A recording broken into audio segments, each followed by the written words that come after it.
Hello ಭೋಜನ ಪ್ರಿಯರೇ, ಹೇಗಿದ್ದೀರಾ? ಎಲ್ಲರೂ ಸೂಪರ್ ಆಗಿದ್ದೀರಾ ಅಂದ್ಕೊಂಡಿದ್ದೀನಿ. ಈ ವಿಡಿಯೋದಲ್ಲಿ ನಾವು ಏನಪ್ಪ ತಿಳಿಸ್ಕೊಡ್ತಾ ಇದ್ದೀವಿ ಅಂದರೆ ಕಡಲೆಕಾಳು ಪಲ್ಯ ಅಥವಾ ಕಡಲೆಕಾಳು ಗ್ರೇವಿ ಎರಡನ್ನೂ ಕರೀತಾರೆ, ಅಥವಾ ಕಡಲೆಕಾಳು ಕೂಟ್ ಅಂತ ಕರೀತಾರೆ.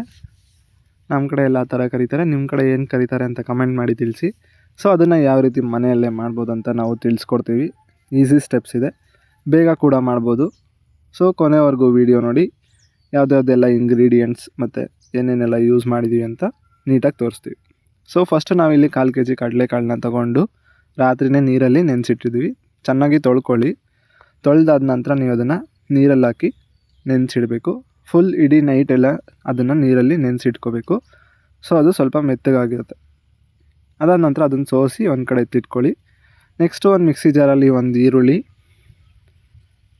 ಸ್ವಲ್ಪ ಶುಂಠಿ, ನೋಡ್ತಾ ಇರ್ಬೋದು, ಸ್ವಲ್ಪ ಒಂದು ಶುಂಠಿ, ಒಂದು 5ರಿಂದ 6 ಎಸ್ಲು ಬೆಳ್ಳುಳ್ಳಿ. ಅದಾದ ನಂತರ ಸ್ವಲ್ಪ ಕಾಯಿನ ತೊಗೊಂಡಿದ್ದೀವಿ ನಾವು, ತುರಿದಿರೋ ಕಾಯಿ. ಅದಾದ ನಂತರ 1.5 ಟೊಮೊಟೊ ಹಚ್ಚಿಟ್ಕೊಂಡಿದ್ದೀವಿ.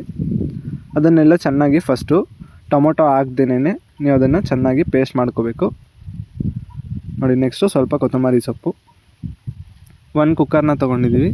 ಇಲ್ಲಿ 3ರಿಂದ 4 ಟೇಬಲ್ ಸ್ಪೂನಷ್ಟು ಆಯಿಲ್ನ ಯೂಸ್ ಮಾಡಿದ್ದೀವಿ. ನೀವು ಯಾವ ಆಯಿಲ್ನ ಯೂಸ್ ಮಾಡ್ತೀರೋ ಮನೇಲಿ ಅದೇ ಆಯಿಲ್ನ ನೀವು ಕೂಡ ಯೂಸ್ ಮಾಡ್ಕೊಳ್ಳಿ.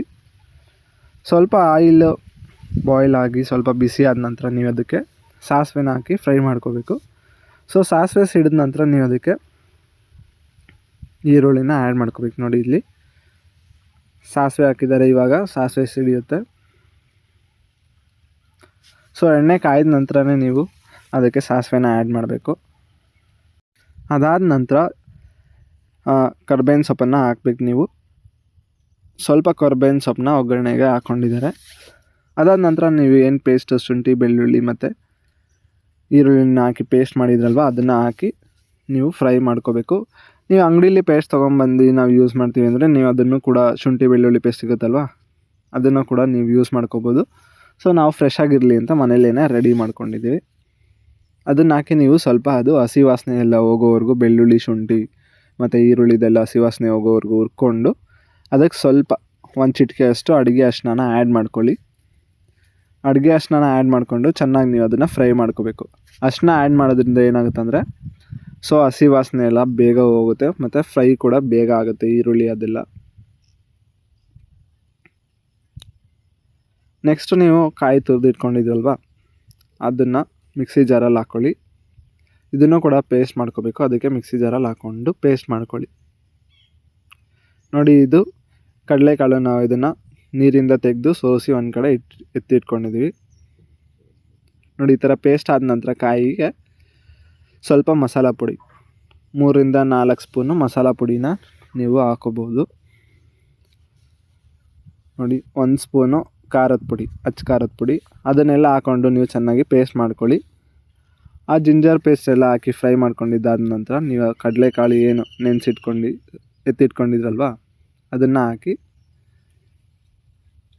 ಒಗ್ಗರಣೆಗೆ ಹಾಕಬೇಕು. ಸೊ ನೆಕ್ಸ್ಟ್ ಅದನ್ನು ಕೂಡ ಚೆನ್ನಾಗಿ ಫ್ರೈ ಮಾಡ್ಕೋಬೇಕು. ನೋಡಿ, ಈ ಥರ ಚೆನ್ನಾಗಿ ಫ್ರೈ ಮಾಡ್ಕೊಳ್ಳಿ. ಸೊ ಅದು ಜಿಂಜರ್ ಬೆಳ್ಳುಳ್ಳಿ ಪೇಸ್ಟ್ ಎಲ್ಲ ಹಾಕಿರ್ತೀರಲ್ವ, ಅದೆಲ್ಲ ಸ್ವಲ್ಪ ತಳ ಹಿಡಿಯುತ್ತೆ. ಸೊ ಚೆನ್ನಾಗಿ ಫ್ರೈ ಮಾಡ್ಕೊಳ್ಳಿ. ಅದಾದ ನಂತರ ಹಚ್ಚಿಟ್ಕೊಂಡಿರೋ ಟೊಮ್ಯಾಟೊ, ನಾವು ಮುಂಚೆ ಹಚ್ಚಿಟ್ಕೊಂಡಿದ್ದೀವಲ್ವ, ಅದನ್ನು ಆ್ಯಡ್ ಮಾಡ್ಕೊಬೇಕು.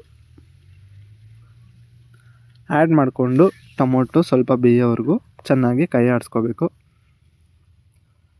ಸೊ ಇಲ್ಲಿ ನೋಡ್ತಾ ಇರ್ಬೋದು, ಇವಾಗ ಟೊಮೊಟೊ ಸ್ವಲ್ಪ ಬೆಂದಿದೆ. ಅದಾದ ನಂತರ ನೀವು ಮಸಾಲ ಪುಡಿ, ಖಾರ ಪುಡಿ ಮತ್ತು ತೆಂಗಿನಕಾಯಿ ಹಾಕಿ ಮಸಾಲ ರೆಡಿ ಮಾಡ್ಕೊಂಡಿದ್ದನ್ನೆಲ್ಲ ಆ ಕಡಲೆಕಾಳು ಸ್ವಲ್ಪ ಬೆಂದ ನಂತರ ಅದರೊಳಗೆ ಹಾಕೋಬೇಕು. ಹಾಕ್ಕೊಂಡು ಚೆನ್ನಾಗಿ ಅದನ್ನು ಕೂಡ ಫ್ರೈ ಮಾಡಬೇಕು. ಸೊ ವಿಡಿಯೋ ಇಷ್ಟ ಆಗ್ತಿದೆ ಅಂದ್ಕೊಂಡಿದ್ದೀನಿ. ಪ್ಲೀಸ್ ಇಷ್ಟ ಆಗ್ತಿದ್ರೆ ಒಂದು ಲೈಕ್ ಮಾಡಿ, ಹಾಗೆ ಶೇರ್ ಮಾಡಿ ಮತ್ತು ಕಮೆಂಟ್ ಮಾಡಿ ತಿಳಿಸಿ. ಇನ್ನೂ ಯಾವ ರೀತಿ ಥರ ವೀಡಿಯೋ ಮಾಡಬೇಕು, ಏನಾದರೂ ಪ್ರಾಬ್ಲಮ್ ಇದ್ದರೆ ವಿಡಿಯೋದಲ್ಲಿ ನೀವು ಅದನ್ನು ಕಮೆಂಟ್ ಮಾಡಿ ತಿಳಿಸ್ಬೋದು. ನೋಡಿ, ಈ ಥರ ಆ ಮಸಾಲೆ ಎಲ್ಲ ಹಾಕಾದ್ಮೇಲೆ ಸ್ವಲ್ಪ ಉಪ್ಪನ್ನು ಹಾಕೋತಿದ್ದೀವಿ. ಸೊ ನಿಮಗೆ ಎಷ್ಟು ರುಚಿಗೆ ಬೇಕೋ ಅಷ್ಟು. ಸೊ ನಾವಿಲ್ಲಿ ಕಲ್ಲುಪ್ಪು ಯೂಸ್ ಮಾಡಿರೋದ್ರಿಂದ 1 ಟೀ ಸ್ಪೂನಷ್ಟು ಉಪ್ಪನ್ನು ಆ್ಯಡ್ ಮಾಡಿದ್ವಿ. ನೀವು ನುಣ್ಣುಪ್ಪು ಯೂಸ್ ಮಾಡ್ತಿದ್ರೆ 2 ಟೀ ಸ್ಪೂನಷ್ಟು ಹಾಕೋಬೋದು. ನೆಕ್ಸ್ಟು ನಾವಿದು ಸ್ವಲ್ಪ ಬೆಂದ ನಂತರ ಅದಕ್ಕೆ ಕೊತ್ತಂಬರಿ ಸೊಪ್ಪು ಹಚ್ಚಿಟ್ಕೊಂಡಿರೋ ಕೊತ್ತಂಬರಿ ಸೊಪ್ಪನ್ನ ಹಾಕಿ ಚೆನ್ನಾಗಿ ಮಿಕ್ಸ್ ಮಾಡ್ಕೋಬೇಕು. ಮಿಕ್ಸ್ ಮಾಡಿದಾದ ನಂತರ ನೀವು ಇದನ್ನು 1 ವಿಷಲ್ಲು ಕುಕ್ಕರಲ್ಲಿ ಕೂಗಿಸ್ಬೇಕಾಗುತ್ತೆ. ಸೊ ಕಾಳು ಏನಿರುತ್ತಲ್ವ ಅದು ಚೆನ್ನಾಗಿ ಬೇಯಬೇಕಲ್ವ, ಅದಕ್ಕೋಸ್ಕರ 1 ವಿಷಲ್ನ ಕುಕ್ಕರಲ್ಲಿ ಹಾಕಿ ನೀವು ಅದನ್ನು ಕೂಗಿಸ್ಬೇಕು.